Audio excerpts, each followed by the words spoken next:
Hi hello friends, welcome to 100 TV.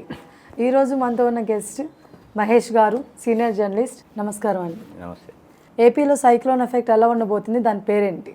ఏపీలో cyclone ఒక 2-3 రోజులు దాని ఎఫెక్ట్ తీవ్రంగా ఉండబోతుందని చెప్పి మనకి ఐఎండి అంటే ఇండియన్ మెట్రలాజికల్ డిపార్ట్మెంట్ వాళ్ళు చెప్పడం జరిగింది.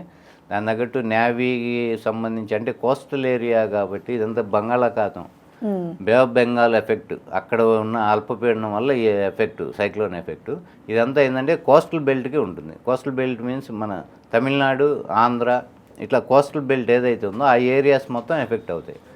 దానివల్ల నేవీ కూడా దానికి తగ్గట్టు ముందు జాగ్రత్త చర్యలుగా వాళ్ళు ఇప్పుడు అంటే చేపలు పట్టే వాళ్ళు కానీ ఇట్లా సముద్ర తీరంలో పనులు చేసుకుంటారు కొంతమంది వాళ్ళు, ఈ అల్లికలు ఇవి చేసేవాళ్ళు అట్లా వీళ్ళందరికీ ఏంటంటే హెచ్చరికలు వాళ్ళకి ఇచ్చి వాళ్ళని అక్కడి నుంచి దూరంగా పంపించే దీనిలో, ప్లస్ వీళ్ళేమో సముద్రం మీద చేపలకి వాటికి వెళ్తారు కదా, వాళ్ళని సముద్రంలో దిగనీయకుండా వాళ్ళకి ముందే వాళ్ళకి వార్నింగ్ ఇచ్చి వాళ్ళందరినీ సేఫ్ సైడ్గా ఉండటానికి తగిన జాగ్రత్తలు, అంటే ఎఫెక్ట్ ఎంతవరకు ఉంటుంది అనే అంచనాతో నేవీ కూడా దీనికి సంబంధించి వాళ్ళు ముందుకొచ్చి దాని ఎఫెక్ట్ ఎంతవరకు తగ్గించవచ్చు, అంటే ప్రమాదాన్ని నష్టాన్ని ఎంతవరకు మనం దాన్ని కంట్రోల్ చేయొచ్చు అనే దాని మీద వాళ్ళు వర్కౌట్ చేస్తున్నారు. గవర్నమెంట్ కూడా దాని తగ్గ చర్యలు వీళ్ళు అక్కడ తీస్తున్నారు. తమిళనాడులో అయితే ఎఫెక్ట్ బాగుంది.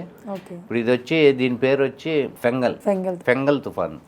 ఈ ఫెంగల్ తుఫాన్ అనేది ఇప్పుడు ఇది సైక్లోన్ ఎఫెక్ట్ మన ఇండియాకి కాదండి, మొత్తం 13 దేశాలకి ఎఫెక్ట్ పడింది.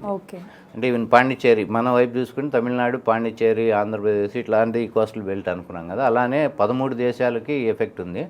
ఎక్కడైతే ఇది బిగిన్ అవుతుందో వీళ్ళు ఏంటంటే వరల్డ్ మెట్రలాజికల్ ఆర్గనైజేషన్ ఉంటుంది, WMO.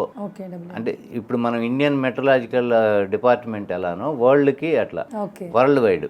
దీనిలో ఏంటంటే ఇప్పుడు ఈ ఫెంగల్ అనేది పేరు సౌదీ అరేబియా నుంచి వచ్చింది. వాళ్ళు ఈ ఫెంగల్ అనేది వాళ్ళు పెట్టారు పేరు, ఇది సౌదీ అరేబియా వాళ్ళు. ఎందుకంటే ఎక్కడ ఎఫెక్ట్ బిగిన్ అయ్యి వాళ్ళు ఇది వస్తుందో అక్కడ వాళ్ళు ఒకటి పెడతారు. ఇప్పుడు ఇట్లానే హుదూద్ ఇంతకుముందు వైజాగ్ ఎఫెక్ట్ అయింది బాగా, ఇట్లాంటివన్నీ ఏంటంటే పేరు వాళ్ళు ఆ దేశం వాళ్ళు పెడతారు. వాళ్ళ పేరుకి అర్థం అనేది ఏమి ఉండదు. వాళ్ళు అది ఎందుకు పెడతారంటే అక్కడున్న నేటివిటీ, కల్చరు, ట్రెడిషను వీటిని బేస్ చేసుకొని ఒక పేరు పెడతారు. దీనికి ఏంటంటే ఒక స్ట్రాంగ్ స్టార్మ్ అన్నట్టు అంటే దీనికి అర్థం అయితే ఇంగ్లీష్లో ఎతికితే దొరకదు. వాళ్ళ ఉద్దేశంతో వాళ్ళు పెట్టారు. అంటే మనం చూసుకుంటే అర్థమయ్యేది అది. ఈ ఎఫెక్ట్ అయితే ఒక 2-3 days గట్టిగా ఉండే పరిస్థితి ఉంది. కాబట్టి కొంచెం ఈ గవర్నమెంట్ కూడా ముందు జాగ్రత్త చర్యగా, ఇంతకుముందు మనం వైజాగ్లో చూసాం హుదూద్ తుఫాను బాగా తీవ్రంగా నష్టం కలిగింది. ఇవి మనకు అనుభవాలు ఉన్నాయి కాబట్టి గవర్నమెంట్ కూడా చాలా ముందు జాగ్రత్తగా దాని నష్ట నివారణ చర్యలు, అంటే ఎక్కువగా నష్టం కలగకుండా, ప్రాణ నష్టం అసలు కలగకుండా, ఆస్తి నష్టాలు కానీ ఇటువంటివి చాలా మటుకు వాటిని నివారించడానికి ఏం చర్యలు తీసుకోవాలో అది తీసుకొని జాగ్రత్తగా ఉంటే బాగుంటుంది. మన వరదలు వచ్చినప్పుడు కూడా ఇట్లానే మనం చాలా మంది నష్టపోయారు పాపం, వాళ్ళు ఇల్లు పోయేవి.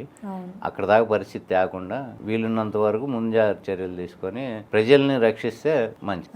ఏపీ ప్రజలకి మీరు ఏమైనా సలహాలు ఇస్తారా దీని గురించి? సలహాలు ఇచ్చేది ఏముందండి, మనం అంటే వాళ్ళ తీర ప్రాంతంకి ఎఫెక్ట్ ఎక్కువ కాబట్టి వాళ్ళు జాగ్రత్తగా ఉండటము. ఇప్పుడు వీళ్ళు ఏదైతే ముందు జాగ్రత్తగా వీళ్ళు ఏమేమి చెప్తారు నేవీ వాళ్ళు కానీ మన గవర్నమెంట్ కానీ, దానికైనా కొంతమంది మూర్ఖంగా వినకపోవటం ఇవి చేస్తారు. కానీ వాళ్ళు ముందు జాగ్రత్త చర్యలుగా మనకి చెప్తారు కాబట్టి, మన మంచిగా చెప్తారు కాబట్టి అది మొండితనం లేకుండా వాళ్ళు చెప్పింది ఫాలో అయ్యి జాగ్రత్తగా ఉంటే నష్టం అనేది జరగకుండా ఉంటుంది. ఓకే అండి, థ్యాంక్ యూ.